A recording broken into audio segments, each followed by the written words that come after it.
আসসালামু আলাইকুম রহমতুল্লাহ। আশা করি অনেক অনেক ভালো আছো। এন্ড এই মুহূর্তে অসংখ্য ধন্যবাদ দিতে চাই আরো একবার আমার সাথে যুক্ত হওয়ার জন্য। এখন তোমাকে যে কাজটা করতে হবে, খাতা এবং কলম সাথে লেকচার শিটটা নিতে হবে, নিয়ে বসতে হবে।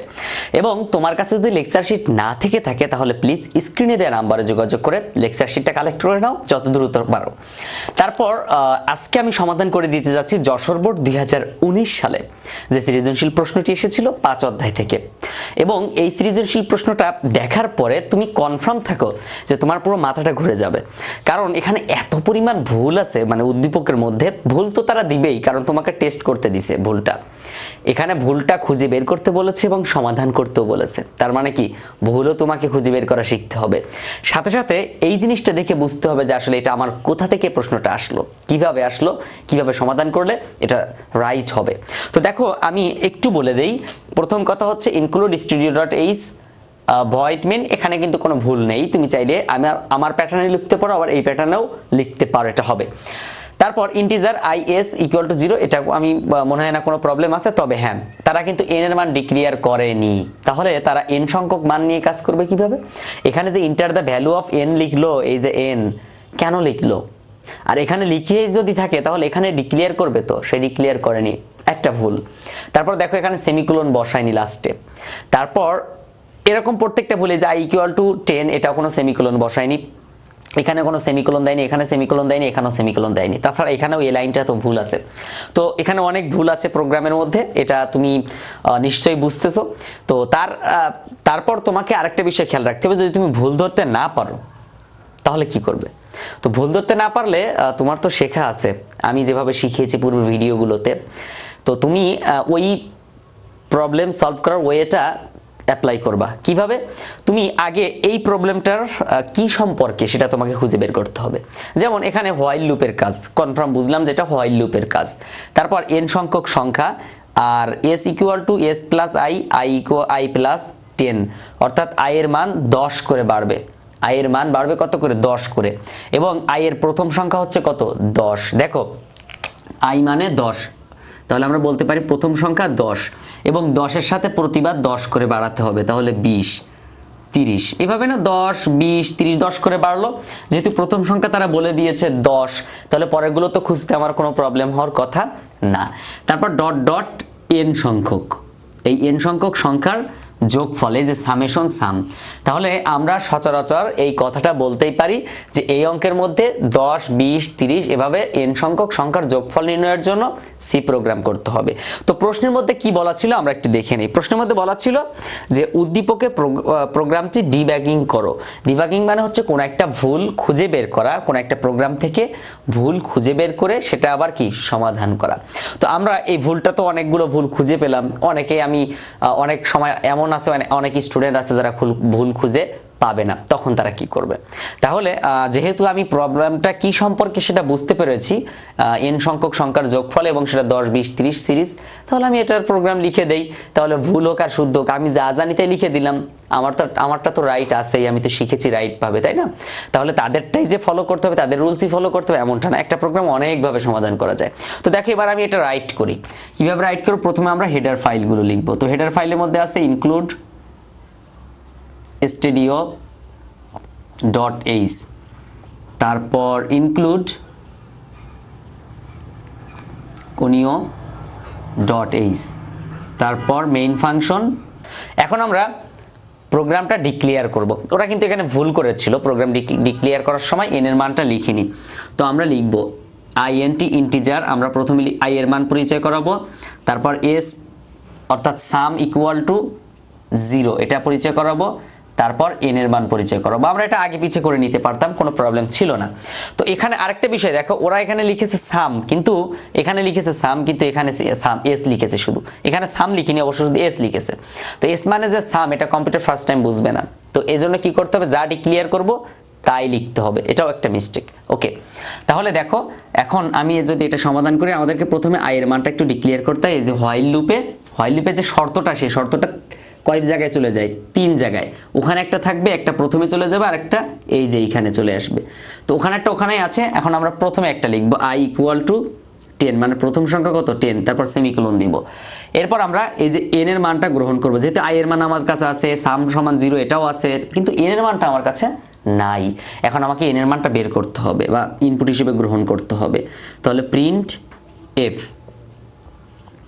enter the value of n, n এর মান আমরা গ্রহণ করব, এই যে সেমিকোলন বসালাম। তারপর আমরা কি করব, স্ক্যান করব, scn স্ক্যান f %d। এবার এখানে আমরা কি করব, যেটা গ্রহণ করলাম সেটা লিখব, n এর মান গ্রহণ করেছে এজন্য n লিখলাম। এরপর আমরা চলে যাব হচ্ছে হোয়াইল লুপের শর্তের কাছে। হোয়াইল লুপ, হোয়াইল লুপে এখানে শর্ত লিখতে হয়। তো শর্তটা কি, i <= n, এই যে। আর শর্তর পরে সেমিকোলন দেওয়া লাগে না, যেটা ওরাও দেয়নি, যেটা সঠিক করেছে সেটা বলতে হবে সঠিক। তারপর আমরা সেকেন্ড ব্র্যাকেট দিব, দিয়ে পরের অংশে যাব। তো পরের অংশের কাজ হচ্ছে আমাদের সাম = সাম প্লাস i, মানে প্রত্যেকবার যোগফলের সাথে 10 করে বৃদ্ধি পাবে, তাহলে এখানে 10 করে বৃদ্ধি পাচ্ছে। আর আমরা যেহেতু সাম ডিক্লেয়ার করেছি এজন্য এখানেও সাম লিখলাম। এখানে কিন্তু আমাদের সেমিকোলন লিখতে হবে। এরপর আরেকটা কাজ হচ্ছে আমরা i এর মান কত করে বাড়াবো, i = i + 10, যেটা ওরাও কিন্তু করেছিল। ওরা কিন্তু এই দুই জায়গায় সেমিকোলন বসায়নি, দেখো এজন্য প্রোগ্রামটা ভুল হবে। এখানেও সেমিকোলন দেয়নি, কোথাও সেমিকোলন ব্যবহার করেনি। ওকে, তারপর আমাদের এটার কাজ শেষ। দেন আমরা প্রিন্ট করব ফলাফল print প্রিন্ট f %d। দেন আমরা সাম নির্ণয় করতেছিলাম, রাইট, সেই সামটা লিখব, ডান। দেন আমরা গেট ch দিয়ে প্রোগ্রাম শেষ করব, গেট ch। ওকে, এই হচ্ছে আমাদের কাজ। দেখো আমরা কিন্তু খুব সহজে একটা প্রোগ্রাম সমাধান করলাম, যে 10 20 30 ... n সংখ্যক সংখ্যার যোগফল নির্ণয়ের একটা প্রোগ্রাম, সেটা হোয়াইল লুপের মাধ্যমে। আমরা দেখেই পয়েন্টগুলো কিন্তু খুঁজে পেলাম, যে হোয়াইল দেখে বুঝবো এটা হোয়াইল লুপ। তারপর আমরা যেহেতু দেখলাম n সংখ্যক সংখ্যা, n এর মান গ্রহণ করছে, তারপর দেখলাম প্রথম সংখ্যা 10 আর প্রতিবার 10 করে বাড়বে, এই কয়েকটা জিনিস দেখব। প্রথম সংখ্যা কত করে বাড়বে, কত পর্যন্ত আমরা যোগফল নির্ণয় করব, সেগুলো। এই কাজগুলো করলে, এই কয়েকটা কাজ করলে কিন্তু আমরা কনফার্ম একটা প্রোগ্রাম সহজে বুঝতে পারবো এটা কি সম্পর্কে এবং কিভাবে এটা অ্যান্সার করব। তো দেখা হচ্ছে পরবর্তী ভিডিওতে। আসসালামু আলাইকুম রাহমাতুল্লাহ। যারা ভেবেছিলে আইসিটিতে ফেল করবে, তারা এখন আইসিটিতে A+ পাবে ইনশাআল্লাহ। কারণ আইসিটির সকল ক্লাস, সকল লেকচার শিট এবং বোর্ড প্রশ্ন থেকে শুরু করে সকল সমস্যার সমাধান, প্রত্যেকটা টপিকের উপর আলাদা আলাদা ভিডিও এখন তোমার হাতে। আইসিটি শিট নিয়ে বারবার বলা হয়, আমি এই ভিডিওতে একটু কনফার্ম করে দেই যে আসলে আইসিটি শিটটা কেমন বা কি। আজকে তোমার ক্লাসে স্যার বলে দিল যে চট্টগ্রাম বোর্ড 2017 সালের অঙ্কটা করে আসবা, আগামীকালকের পরীক্ষায় থাকবে। তুমি এই উত্তরটা কোথায় পাবা, কে তোমাকে বুঝিয়ে দেবে?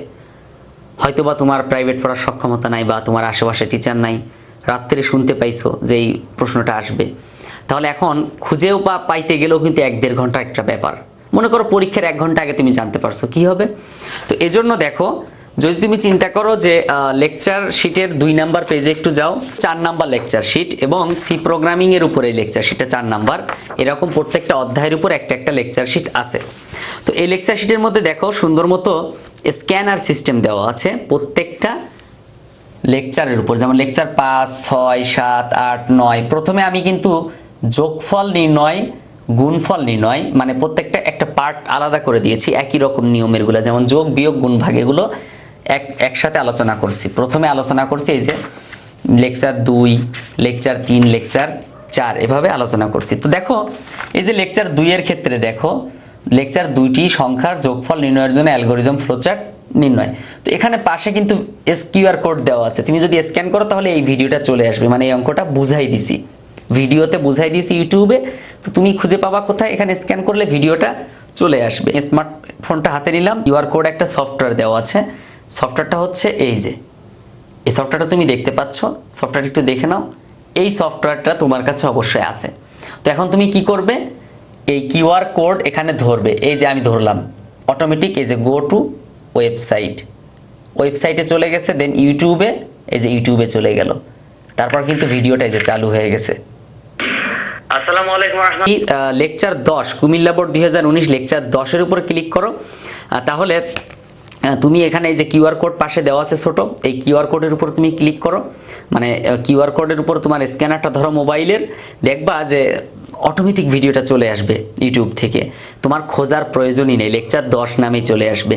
তাহলে তোমার কিন্তু খোঁজাখুঁজির একদম প্রয়োজন নেই। তো এই লেকচার শিটের মধ্যে এছাড়াও কিন্তু সব সমস্যাগুলো সমাধান করা আছে, যেমন সি প্রোগ্রামিংগুলো নির্ভুলভাবে দেওয়া আছে, ফ্লোচার্ট নির্ভুলভাবে দেওয়া আছে, অ্যালগোরিদম নির্ভুলভাবে দেওয়া আছে এবং কালারিং করা সুন্দর মতো সাজানো গোছানো। এভাবে আইসিটি পুরো বইয়ের উপরে কিন্তু লেকচার শিট তৈরি আছে। সো তুমি যদি চাও পুরো বইয়ের লেকচার শিট নিতে পারো। তো এজন্য এখনই কি করতে হবে, স্ক্রিনে দেওয়া নাম্বারে যোগাযোগ করো এবং লেকচার শিটগুলো কালেক্ট করে নাও। তাহলে আমি আশা করি তোমার মানে আইসিটি নিয়ে কোনো চিন্তা করা লাগবে না, প্রাইভেট পড়তে হবে না কখনো। সিম্পল বিষয়, জাস্ট ভয়ের কোনো কারণ নাই। এখনই তুমি স্ক্রিনে দেওয়া নাম্বারটি তোমার মোবাইল ফোনে তুলো, তারপর তুমি হোয়াটসঅ্যাপ অথবা ইমোতে আমাকে নক দাও।